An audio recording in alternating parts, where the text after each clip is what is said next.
Hi friends, speed, distance, time ഈ 3 parameters ഉപയോഗിച്ചുകൊണ്ടുള്ള questions മിക്കവാറും എല്ലാ മത്സര പരീക്ഷകളിലും നമ്മൾ കാണാറുണ്ട്. പലർക്കും ഇത് സോൾവ് ചെയ്യുക എന്നുള്ളത് വളരെ ഡിഫിക്കൽട്ടായൊരു കാര്യമാണ്. എന്നാൽ ഇന്ന് അത്തരത്തിലൊരു ക്വസ്റ്റ്യൻ എങ്ങനെ ഈസിയായി സോൾവ് ചെയ്യാമെന്നാണ് നമ്മൾ നോക്കുന്നത്. ഇത് സോൾവ് ചെയ്യാൻ ഒരു പ്രയാസമില്ല. നമ്മൾ ചെറിയ ക്ലാസ്സുകളിൽ പഠിച്ചിട്ടുള്ള വളരെ ഈസി ആ ഒരു ഫോമുല കൊണ്ട് ഇത്തരം ക്വസ്റ്റ്യൻസ് എങ്ങനെ സോൾവ് ചെയ്യാമെന്ന് നമുക്ക് നോക്കാം. ആ ബേസിക് ഫോമുല വേറൊന്നുമല്ല, speed is equal to distance by time എന്നുള്ള നമുക്കെല്ലാവർക്കും അറിയാവുന്ന ആ ഫോമുലയാണ്. അപ്പോൾ അത്തരത്തിലൊരു ക്വസ്റ്റ്യനാണ് നമ്മൾ ഇന്ന് സോൾവ് ചെയ്ത് നോക്കുന്നത്. ക്വസ്റ്റ്യനിലേക്ക് കടക്കാം. ചോദ്യം: ഒരു തീവണ്ടി 33 മീറ്റർ നീളമുള്ള ഒരു പാലം കടക്കാൻ 58 സെക്കൻഡ് എടുക്കും. അതേ തീവണ്ടി പാലത്തിൽ നിൽക്കുന്ന ഒരാളെ കടക്കാൻ 55 സെക്കൻഡും എടുക്കും. എങ്കിൽ തീവണ്ടിയുടെ നീളം കണ്ടെത്തുക. 4 ഓപ്ഷൻസ് കൊടുത്തിട്ടുണ്ട്. അപ്പോൾ നമുക്കിത് എങ്ങനെ സോൾവ് ചെയ്യാം നോക്കാം. അപ്പോൾ നമുക്ക് അറിയാവുന്ന ഫോമുല എന്താണ്? Speed is equal to distance by time എന്നുള്ളതാണ്. ഇതിൽ ഒരേ തീവണ്ടി ഒരു പാലത്തെയും അതേ തീവണ്ടി ആ പാലത്തിൽ നിൽക്കുന്ന ഒരാളെയും കടക്കാൻ എടുക്കുന്ന സമയം തന്നിട്ടുണ്ട്. ഒരേ തീവണ്ടി ആയതിനാൽ അതിൻ്റെ സ്പീഡ് നമുക്ക് സെയിം ആണെന്ന് അനുമാനിച്ചുകൊണ്ട് ഈ ചോദ്യം സോൾവ് ചെയ്യാം. അതെങ്ങനെയാണെന്ന് നമുക്ക് നോക്കാം. അപ്പോൾ നമുക്ക് ഈ പ്രോബ്ലം സോൾവ് ചെയ്യുന്നത് എങ്ങനെയാണെന്ന് നോക്കാം. ഞാൻ ആദ്യമേ പറഞ്ഞു, ഒരേ തീവണ്ടിയാണ് ആളിനെയും അതുപോലെ തന്നെ പാലത്തെയും ക്രോസ് ചെയ്യുന്നത്.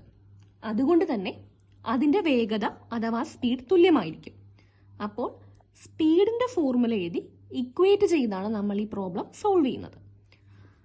ആദ്യമായി തീവണ്ടി പാലത്തെ കടക്കാനുള്ള ടൈം തന്നിട്ടുണ്ട് 58 സെക്കൻഡ്.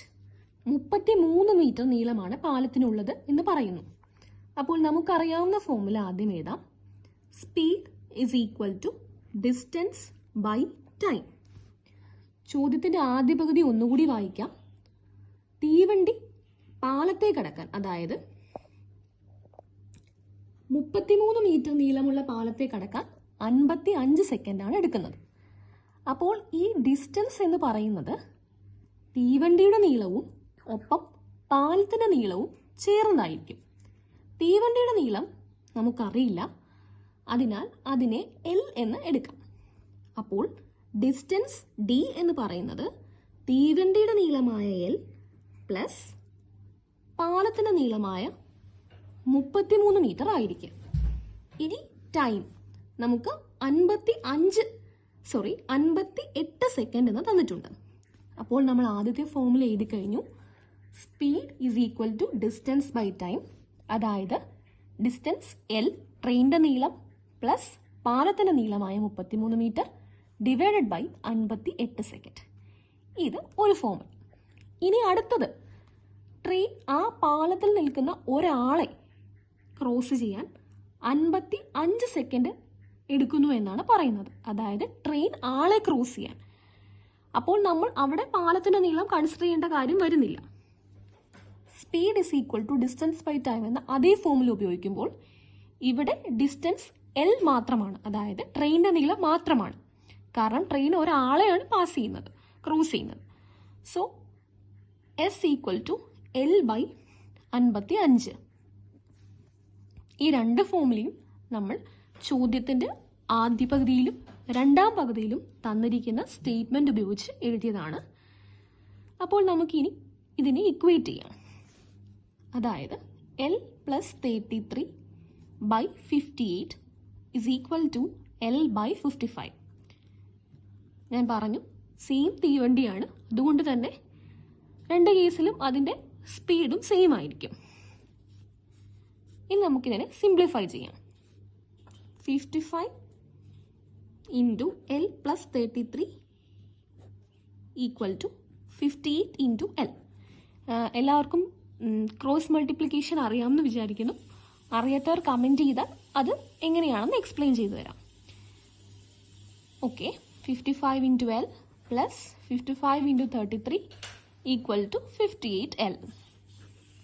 55L 55 ഇൻറ്റു 33 എത്രയാണ്? 1815 ഈക്വൽ ടു 58L.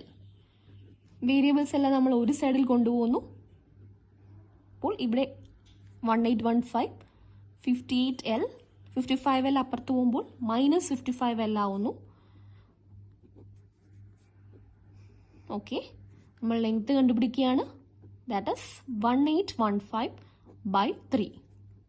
ഡിവൈഡ് ചെയ്ത് നോക്കുമ്പോൾ നമുക്ക് കിട്ടുന്നത് 605. അപ്പോൾ നമ്മുടെ ഓപ്ഷനിലുള്ള 605 ആൻസറായി വരുന്നത്. എല്ലാ കൂട്ടുകാർക്കും മനസ്സിലായി എന്ന് കരുതുന്നു. ക്രോസ് സിംപ്ലിഫിക്കേഷനിലോ സോൾവ് ചെയ്ത കോൺസെപ്റ്റിനെ കുറിച്ച് ആർക്കെങ്കിലും എന്തെങ്കിലും ഡൗട്ട് ഉണ്ടെങ്കിൽ കമൻറ്റ് ഇട്ടാൽ മതി, ഞാൻ പറഞ്ഞു തരുന്നതായിരിക്കും. Okay, thank you. ഒരു കാര്യം കൂടി പറഞ്ഞോട്ടെ, ഇനി ഹാൻഡിൽ ചെയ്ത ടോപ്പിക്ക് പോലെ വേറെ ഏതെങ്കിലും സബ്ജക്റ്റിലെ ഏതെങ്കിലും വീഡിയോസ് വേണമെങ്കിൽ താഴെ കമൻറ്റിൽ പറഞ്ഞാൽ അത് പ്രൊവൈഡ് ചെയ്യുന്നതായിരിക്കും. അതുപോലെ തന്നെ ഇത് ബെനിഫിഷ്യൽ ആണെന്ന് തോന്നുകയാണെങ്കിൽ ഒന്ന് like, share, subscribe. Thank you.